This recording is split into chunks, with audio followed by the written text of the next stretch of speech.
Emergence हार्बिसाइडची फवारणी केली की तुम्हाला पाहायला मिळेल काही प्री इमर्जन्स हार्बिसाइड काय करतात की जे गवताचे बी आहेत त्या बियालाच उगवू देत नाहीत. आणि हे जे सगळे शिफारस केलेली तणनाशक जे तुम्हाला मी सांगितली ही तणनाशक गवत रुंद पानाचा असो किंवा मग बारीक पानाचा असो ह्या दोन्ही पानाच्या गवताला हे कंट्रोल करणारी विडीसाइड आहेत.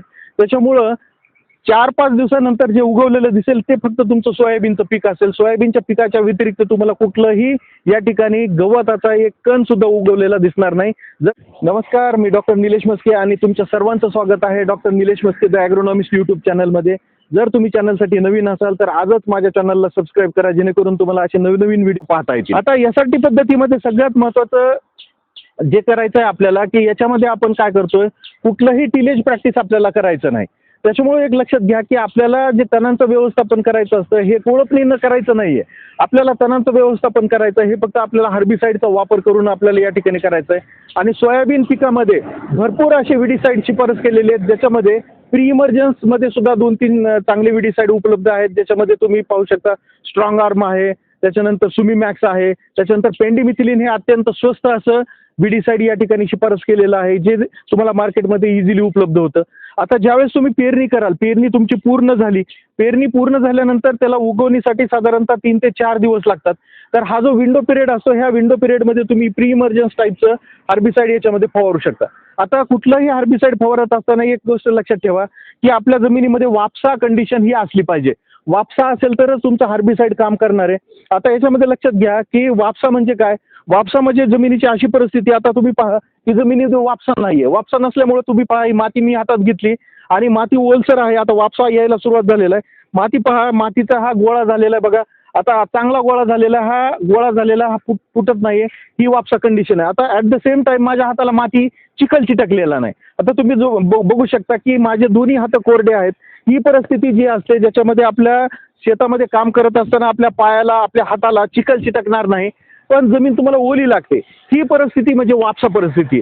आणि हीच वापसा परिस्थिती जी असते ती पिकामध्ये 12 महिने 24 तास असली पाहिजे. कारण ही जर परिस्थिती असेल तर जमिनीमध्ये 2 प्रकारचे छिद्र असतात, मायक्रोपोर्स आणि मॅक्रोपोर्स. तर त्याच्यातले मॅक्रोपोर्स हे रिकामे असतात, त्याच्यामध्ये हवा असते आणि मायक्रोपोरमध्ये मात्र पाणी असतं. हीच परिस्थिती ज्याला आपण फील्ड कॅपॅसिटी किंवा वापसा परिस्थिती अशी म्हणतो. तर ही वापसा परिस्थिती असेल त्याच वेळेस तुम्हाला हार्बिसाइडचा वापर करायचा आहे. समजा असं गृहीत धरा की आज दुपारपर्यंत माझी पेरणी संपलेली आहे. पेरणी माझी दुपारी संपली की इमिडिएटली तुम्ही दुपारी पेंडिमिथिलिन असेल, स्ट्रॉंग आर्म असेल किंवा सुमीमॅक्स असेल याचा शिफारसीत मात्रा तुम्ही पाण्यामध्ये टाकायचे. 200 लिटरचं द्रावण तयार करायचं आहे आणि हे 200 लिटरचं द्रावण तुम्हाला याच्यामध्ये फवारणी करायची. आता याच्यामध्ये लक्षात घ्या की 200 लिटर पाणी हे तुम्हाला पिकावर फवारणी करायची असेल तर वापरलं पाहिजे. परंतु जर तुम्हाला जर जमिनीवर फवारणी करायची असेल तर शिफारसीत पाण्याची मात्रा ही 400 लिटर आहे.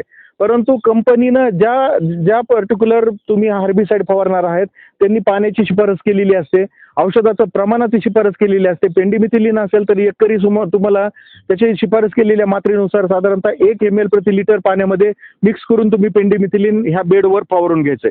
फवारणी करत असताना बेडवर पण फवारणी करा. आता फवारणी करत असताना पहा की फवारणी करत असताना बेडवर चालायचं नाहीये. हे जे फरो आहे हा फरो तुम्हाला वर्किंग फरो दिलेला आहे. त्या वर्किंग फरोमधून अशी फवारणी करत जायचं. लक्षात घ्या ही फवारणी आहे अशा पद्धतीने फवारणी करत पुढे जायचं आणि तिकडून वापस येताना आता मी वापस येतोय तर वापस येताना अशा पद्धतीने ही फवारणी करत चालायचं अशा पद्धतीनं. आता लक्षात घ्या की हवा पश्चिमेकडून पूर्वेकडे, त्याच्यामुळं आता मी जर अशी फवारणी करायला लागलो तरी सगळं औषध माझ्या अंगावर येणार आहे. त्याच्यामुळं फवारणी करत असताना हमेशा आपल्या पश्चिम बाजूला फवारणी करत चालायचं अशा पद्धतीनं. लक्षात घ्या जेणेकरून हा जो स्प्लॅशेस असतील हे स्प्लॅशेस तिकडे जातील, माझ्या अंगावर स्प्लॅशेस येणार नाही. ही सुद्धा काळजी घ्यायची आहे कारण शेतकऱ्याचं स्वास्थ्य सुद्धा महत्त्वाचं असतं. फवारणी करत असताना कुठलीही विषबाधा आपल्याला होणार नाही याची पुरेपूर काळजी घ्या. आता ही फवारणी केली, प्री इमर्जन्स हार्बिसाइडची फवारणी केली की तुम्हाला पाहायला मिळेल काही प्री इमर्जन्स हार्बिसाइड काय करतात की जे गवताचे बी आहेत त्या बियालाच उगवू देत नाहीत. आणि हे जे सगळे शिफारस केलेली तणनाशक जे तुम्हाला मी सांगितली ही तणनाशक गवत रुंद पानाचा असो किंवा मग बारीक पानाचा असो ह्या दोन्ही पानाच्या गवताला हे कंट्रोल करणारी विडीसाइड आहेत.